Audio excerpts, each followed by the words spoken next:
I'm just acting Chicallywood.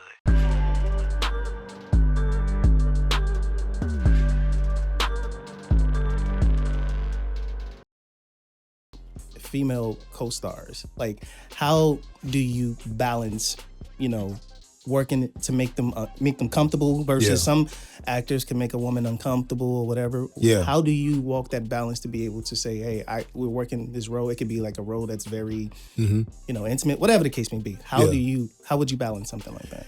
So I would probably use the techniques that I learned from my stage combat classes when I was in Columbia in school. So we pretty much learned all of the safe spaces, the safe spaces where you can touch. Yeah. Right. So the first thing I would do was let them know, hey, we're gonna be doing this thing. I have some ideas of what I want to do. I'm gonna do it like this, then the third. What do you think? If they like it, cool. If they have other ideas, let them tell me. Yeah. And then we'll just chop it up a little bit, and then I'll say, okay, look, you can touch me here, you can touch me there. Can I touch you here, there? Kind of get those things kind of out the way first. So then that way, once you get it all set in stone, you can kind of just go crazy. Yeah. I mean, you can perform. You can perform crazy comfortably. You can perform comfortably. That's what I mean. But you can do it in a way to where it's authentic, it's free flowing. Everybody knows the safe words, I guess. So you're not making mistakes. And if you do make a mistake, hopefully there's a rapport there where the co-star knows that it's not it's not a huge deal. I've always been intrigued about sex scenes on film. Like, I've always wondered how that works. Like I know to a certain extent, I know it's probably some trickery going on to be able to, but I think the most polarizing scene I've seen was Monster Ball with Halle Berry. And I'm like, yo, the infamous Monster Ball. I'm like, yo, is they really? Because they getting it in. So I'm just like, how is that discussed and how are they hiding private parts and stuff like that? I mean, well, I would say when it comes to those raunchy scenes, because obviously there's a discussion to be had about it before they actually start shooting.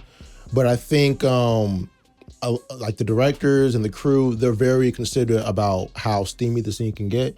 So what they do for the first and foremost is that they make sure the setting is nice and safe for more specifically for the women, because most male actors don't care.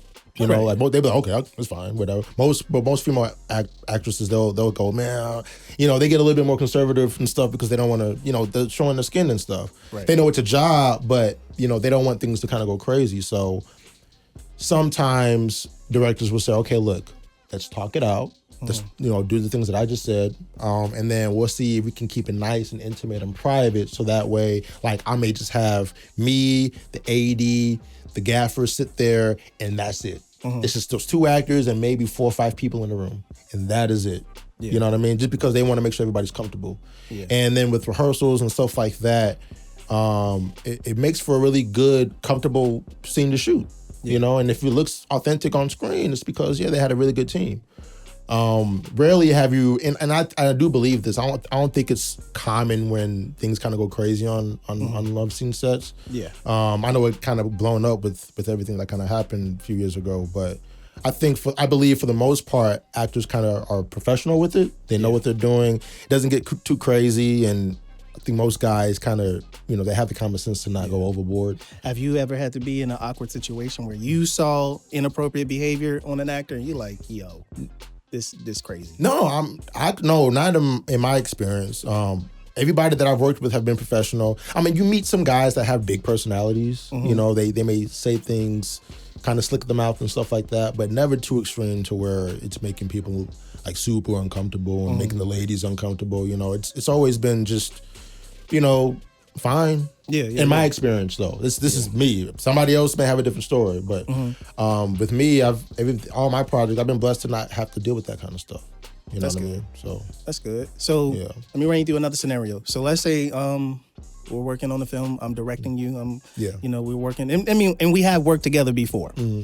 Shout out to Facing Your Demons and more Thou Shall Not Kill Yet. Thou Shall Not Kill, man. It's a side story. Working with this guy, I worked with him before, and man, we're gonna talk about that on another whole situation. But the fact of the matter is, it was such a dope scenario, and it was just super professional. But my question to you is, how do you deal with a director that's just being a total ass? You are terrible right now. Yeah. You are terrible. Or I'm saying crazy shit out like that's super inappropriate. Like, yeah. how do you deal with that? Oh, why you always gotta get me in trouble, Blaze? Hey, because the people want to know, because this is the reality of being in this industry. But so we're arming you with Too soon, man.